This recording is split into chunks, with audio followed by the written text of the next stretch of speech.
पप्पाला माहेरला जायचं म्हणल्यावर.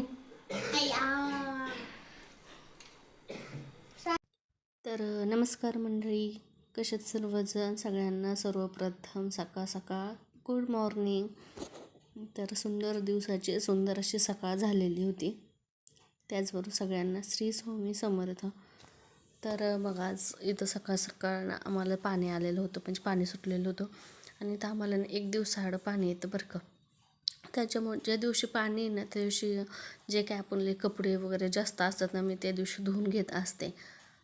जसे सुट्टी वगैरे असले की मग शनिवार हाफ डे, परत संडे असं असलं मी त्या दिवशी कपडे एक तर जास्त धुवून घेते. त्यानंतर मग मला चला आज मस्त गाडी वगैरे सगळं काही क्लीन करून घेतलं. मस्त पार्किंग पण स्वच्छ धुवून घेतली पाण्याने. आणि नंतर मला आहे ना झाडाला पण पाणी घालायचं होतं, कारण की ना खूप झाडं सुकतात हो. आता किती पण पाणी हे केलं तरी 2 टाईम पाणी मारावं लागतं झाडाला, नाही तर खूप झाडं सुकतात. कारण ऊनच एवढं आहे की ना, त्या उन्हाने खूप झाडं सुकले जातात. त्याच्यामुळे त्यांनाही मस्त असं पाणी वगैरे मारून घेतलं. म्हणजे पाणी मारलं म्हणजे कसं आहे माहिती का, पूर्ण झाडे असे टवटवीत राहते. तर फुलंही खूप छान प्रकारे उमलले जातात. तुम्हाला तर माहिती आहे आपल्या गुलाबाला किती छान छान फुलं येतात ते. आणि त्याच्या अगोदर मी ना आपल्या जे कुंडीतले झाडं असतात ना, त्यांना मी मग्याने पाणी घालून घेतलं होतं. कारण की ना, असं जर पाणी घातलं ना तर ती कुंडीतली माती आहे ना सगळी काय बाहेर येते. बाहेर आली तेच परत जिन्यावर, परत जिन्यावरून परत खाली सांडते. त्याच्यामुळं मग मी अगोदर मगाने पाणी भरलं, कुंड्यांना घातलं. मग नंतर पाईप लावून सगळं पार्किंग वगैरे मस्त अशी धुवून घेतली.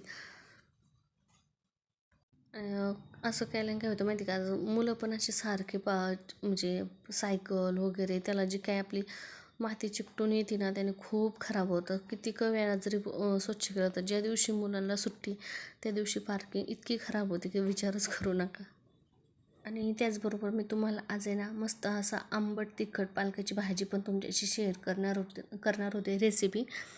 तर इथं मस्तपैकी अशी पालक वगैरे मी मस्त अशी शिजवून घेतली होती पाण्यात, त्याच्यात. आणि नंतर मग मी ती साईडला काढून घेतली. मग चांगलं मस्त असं मॅश करून घ्यावं, कारण भाजी शिजले की ते स्मॅश तेव्हाच होते. त्याच्यामध्ये थोडंसं तुम्ही 1-1.5 चमचा बेसन पीठ वापरायचं. तुम्ही कसं वापरता ते पण मला सांगा. आणि ज्यावेळेस सिक्रेट जास्त तुम्हाला आंबट कसं काय म्हणते, ज्यावेळेस मी पालक शिजायला घातली होती ना, त्याच्यामध्ये मी चिंच घातलेली होती.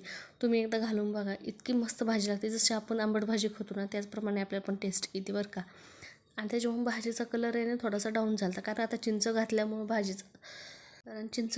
भाजीला अजिबात कलर राहिला नव्हता. असा हिरवट कलर राहिला नव्हता. जसं आंबट भाजीचा कलर होतो तसंच आपल्या भाजीचा पण कलर झालं. ते तर तुम्हाला दिसलंच असं ना आता हात ठेवून घेतल्याच्या नंतर. कुणी याच्यात आहे ना ज्वारीचं पीठ पण घालतं बरं का, पण मी नाही घालत. मी बेसन पीठच वापरते. मग मस्त असं कढई गरम करायला ठेवली गॅसवर. मस्त अशी कढई गरम झाली. त्यानंतर मस्त असं तेल ओतून घेतलं. तेल टाकल्याच्या नंतर इथं मिक्सरमध्ये मी लसूण, जिरे आणि हिरव्या मिरच्या बारीक करून घेतलेलं होतं. त्याचा मसाला बनवून घेतला होता. मस्त मिरची अशी तडतडून दिली, अशी खमंग वास येईपर्यंत लालसर होऊन दिली. असं ठसकेबाज जर आपण फोडणी दिली तर भाजी एकदम टेस्टी लागते खायला. आपल्या बायकांचं कसं असतं, पूर्ण असं हिसळू पूर्ण गोष्ट टाकायची, थोडं पण व्हायला नाही गेलं पाहिजे. त्याच्यामुळे मी पण तसंच केलं. फोडणीला इथे हिरवी मिरची वगैरे टाकली होती, त्याच मिक्सरच्या भांड्यामध्ये परत पाणी ओतून घेतलं, कारण की भाजी टाकल्याच्या नंतर ती पाणी परत त्याच्यात ॲड करायचं भाजीमध्येच. तर पाहू शकता मस्त असं मिरची तडतडल्याच्या नंतर मस्त त्यानंतर भाजी टाकून घेतली, जी आपण हटवून घेतली होती ती भाजी. आणि तुमच्या इच्छेने घट पातळही करू शकता तुम्ही, तुमच्या फॅमिलीला जसं आवडेल तसं. त्यानंतर मी भाजी टाकून घेतल्याच्या नंतर जे काही पाणी त्यानंतर मस्त असं भाजी मीठ वगैरे टाकून घेतल्यानंतर भाजी इकडं शिजायला ठेवली. तोपर्यंत मला चला कालच्या भरपूर अशा चपात्या शिल्लक होत्या, मग आता ते टाकून तरी कसं देणार ना. त्याच्यामुळे मला त्याचा मस्त असा बारीक भुगा करून घेऊ. इकडं मी चपातीचे तुकडे वगैरे करून घेतले. नंतर हिरवी मिरची, कोथिंबीर म्हणजे बारीक करून घेतली. कोथिंबीर, कांदा वगैरे बारीक करून घेतला होता मी. त्याच्यामध्ये तुकडेमध्ये चपाती, हिरवी मिरची आणि लसूण डायरेक्ट एकत्रच मिक्स करते मी. कारण परत असं जर मिक्स केलं ना, असं तो भुगा पण असं मस्त होतो मऊ. त्याच्यामुळं मी ते एकत्रच ॲड करते, असं सेपरेट नाही. वरून तडका वगैरे काही देत नाही मी हिरव्या मिरचीचा त्याचा. नक्की तुम्ही पण असं ट्राय करून बघा. तर कोणाकोणाला शिळ्या चपातीचा भुगा आवडतो ते पण सांगा. आणि पोह्यापेक्षा तर अतिउत्तम आहे खाण्यासाठी.